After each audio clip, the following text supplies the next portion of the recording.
Hello and welcome to another episode of Agri Marketing Mastery. I'm Rob Marsden, Head of Digital at Red Stag Media, and today we're going to cover something slightly different, and that's working with a PR and marketing agency and how to get the very best out of that relationship.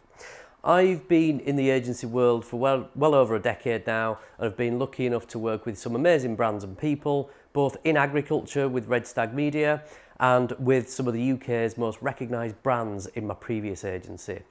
Over that time, I've seen how different companies work with the agencies they engage and how different strategies to get the best out of that relationship sort of manifest. If you're a marketing manager, I thought it would be really valuable to give you some insight from an agency perspective on how to develop the most fruitful relationship with your agency so that between you get the results you need. So let's get into it with the first tip. The first tip is to select the right agency in the first place.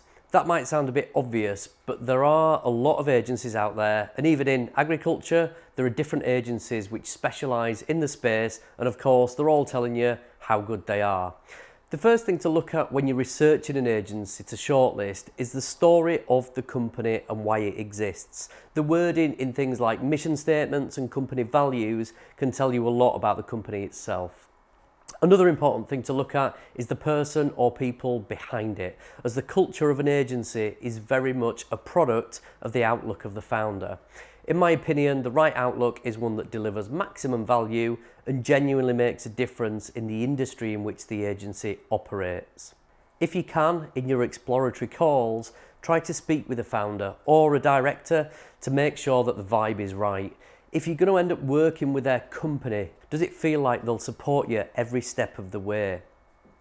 Okay, on to step 2, and it's an extension of step 1 really, because we're still in that sort of agency selection phase. And this tip is to have a very clear brief. This means a defined set of goals and objectives, ideally a budget signed off, and a clear idea about what you want the shortlisted agencies to put together as part of the pitching process. If you're not clear about all of these things, then it might be too early to ask agencies to pitch. It's of course absolutely fine to put the feelers out earlier than this, as discussions with different people and agencies can help you to define what you're looking for, but the pitching stage should really be only once you know exactly what it is you're looking to buy.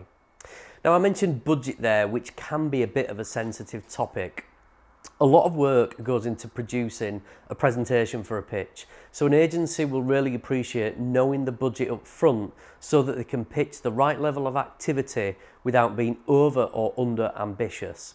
I think there's a fear that agencies ask about budget so that they can go away and try to spend as much of it as possible in a proposal to maximise their fee, but in reality it's to ensure that a lot of time isn't wasted in coming up with lots of different creative ideas when the budget was never there in the first place to execute them.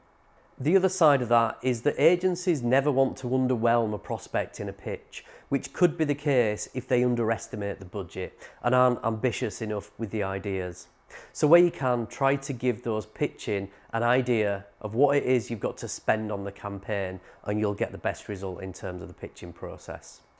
Okay, so on to tip 3. You've gone through that process and you've appointed your agency. Happy days. What I'd recommend here though is some sort of kick-off session, ideally an in-person immersion day where your wider team can meet the key people at the agency, run through the strategy and start to build those relationships from the start. It's also a great opportunity for the agency to start to form an in-depth understanding of the business and how it operates. It's also a good opportunity to discuss and agree KPIs and the schedule of work for the coming months. Tip 4 is about communication. Always try to set up regular scheduled progress calls with your agency so that there's regular discussion about the work being carried out and new ideas can be discussed as well. It might only be 30 minutes a fortnight, for example, but just having that recurring invite in your calendar ensures that there's prep from both sides and maximum value can be had from those discussions. Outside of those scheduled calls, always try to be available for your agency and encourage them to pick up the phone. If they email you, try to respond quickly. If they know that they'll get a quick response on things, the more collaborative the engagement is likely to be, and that has a positive effect for the quality of output and ultimately the results. As an extension of this, try not to hold anything up and sit on anything for long periods of time. An agency can't work in complete isolation, and they'll need your input on things, and they'll need to get certain things signed off, so do what you can to make that as frictionless as possible. Tip 5, have regular strategy reviews. Quarterly business reviews are always really useful. They provide an opportunity to step back from the day-to-day activity and review the effectiveness of the strategy.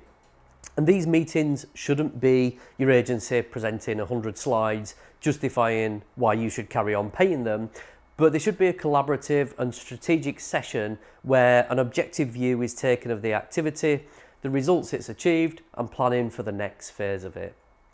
The last tip is to be open and honest with your agency. So if results are amazing, let them know how happy you are. They'll really appreciate that. If you expected more, ask them if there's anything else we could be doing to maximise the campaign and what it's delivering.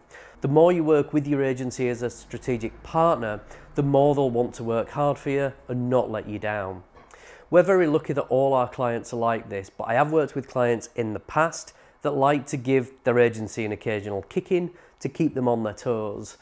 All I can say to that is that it's rarely effective and it can have the opposite effect. Campaign teams want to work hard for the clients, agencies want to get results, so work with them and not against them, and you stand the best chance of achieving it.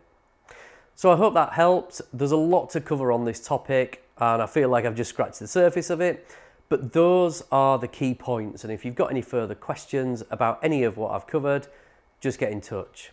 So until next time, take care.